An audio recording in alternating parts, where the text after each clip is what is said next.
A pesar de ya no estar recluido en Jerusalén, las acusaciones y estratagemas para causar la muerte a Pablo continuaban. Con mayor ferocidad ante autoridades, acusaban a Pablo. Sin embargo, esto no impidió para que el apóstol siguiera dando testimonio del Señor Jesús, aun cuando estaba recluido en Cesarea. Bienvenidos al bosquejo de la lección número 12. Nuevamente, para este bosquejo, proponemos 3 objetivos. En el primero veremos la inocencia del apóstol Pablo. En el segundo, entenderemos la importancia del testimonio que presentó Pablo. Y por último, estaremos viendo la autoridad de la Biblia. Primer objetivo, la inocencia de Pablo. Después de 5 días de haber llegado a Cesarea, ante el gobernador Félix, se presentaron un grupo de judíos de los principales líderes acompañados por un abogado, Tértulo. Esto para presentar acusaciones contra Pablo. Ya en presencia de Félix, las acusaciones se dividen en 3 grupos. En Hechos 24:5 se presenta la acusación de que Pablo es un agitador de masas que está causando mucho problema en el pueblo. En segundo lugar, se le acusó de pertenecer a la secta de los nazarenos. Y por último, también se acusaba a Pablo como un blasfemo. Todo esto dicho de una manera muy elocuente por parte de Tértulo. Ante estas acusaciones, Pablo responde a Félix y a sus acusadores de la siguiente manera. En los versículos del 18 al 19 les dice que prácticamente no hay testigos que aseveren lo que ellos están diciendo. Con esta declaración de parte de Pablo, prácticamente se estaba invalidando todo lo que ellos decían. Y para rematar la defensa, Pablo les dice que ellos no tienen argumentos para demostrar sus acusaciones. Por lo tanto, queda claro para Félix que Pablo era inocente. Sin embargo, Félix decide hacerlo quedar para tener una buena relación con los judíos. Y de paso, Lucas, en los versículos del 24 al 27, declara que Félix era una persona oportunista y codiciosa, pues también esperaba que Pablo le sobornara para que lo deje en libertad. 2 años pasaron para que Félix sea cambiado y llegara Festo a ocupar su lugar.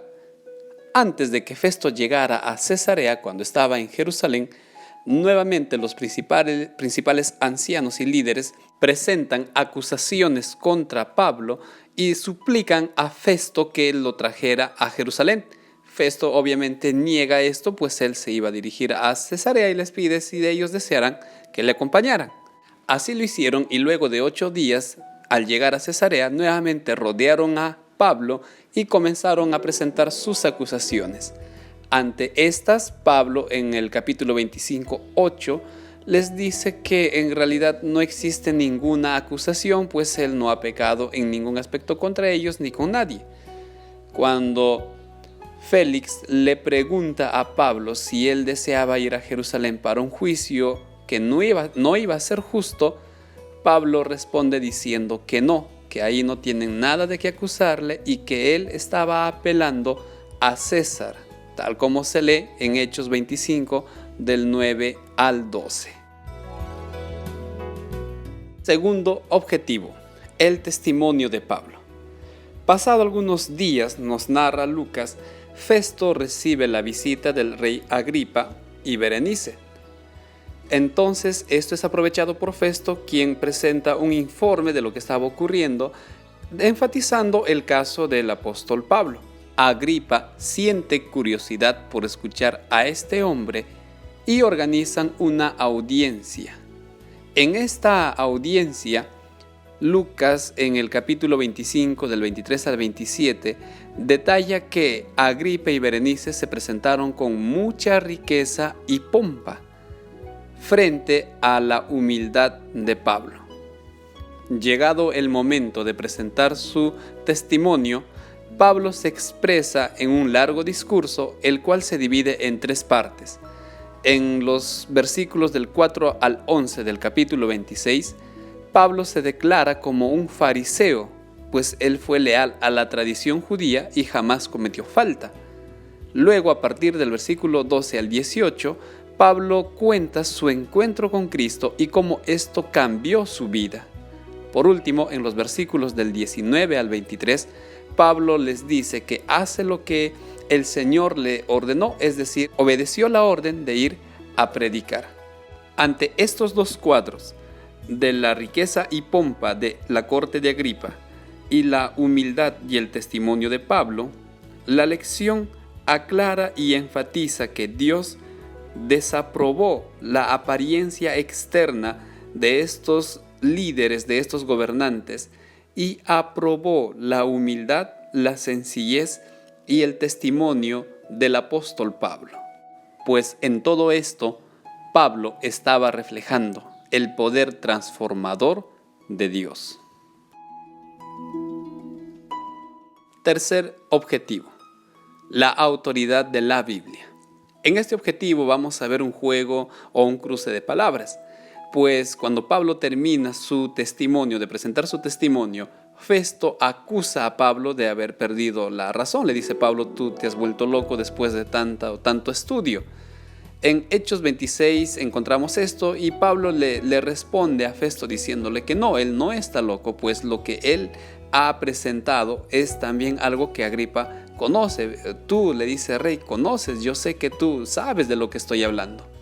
Frente a la pregunta y el llamado que le está haciendo Pablo, Agripa responde evasivamente y le dice: Pablo, por poco me persuades, o como en otras versiones dice Pablo, con tan poco quieres que me haga cristiano. Y para todo esto Pablo pues responde diciéndole que no solo tú, oh rey Agripa, le dice, sino todos los que están aquí, espero que se conviertan como yo y estén como yo, excepto con las cadenas que me tienen prisionero. Lo que resalta de todo esto es que Pablo acudió y presentó la autoridad de la Biblia, pues fue Cristo, el Verbo encarnado, quien tocó y transformó el corazón de Pablo. Y Pablo estaba presentando aquí a Cristo a través de las Escrituras, a través de la Biblia, y era Dios quien estaba tocando el corazón de Agripa. Lamentablemente, Agripa resistió al llamado que le estaba haciendo el Espíritu Santo, rechazándolo. Luego de todo ello, Agripa y Festo coinciden que Pablo es inocente y que estaría en libertad si es que Pablo no hubiera apelado a la jurisdicción de César. Para el resumen de nuestra lección, respondamos: ¿de qué manera nuestra vida puede ser una defensa del Evangelio? ¿Cuán importante es cuidar nuestro testimonio, el vivir lo que predicamos? ¿Por qué es importante someter toda nuestra vida a la autoridad de la Biblia? Finalmente, con nuestra clase decidamos escribir un testimonio de cómo Dios cambió nuestra vida. Luego, y con la dirección de Dios, entreguemos a un conocido para que conozca el gran amor y poder de Dios.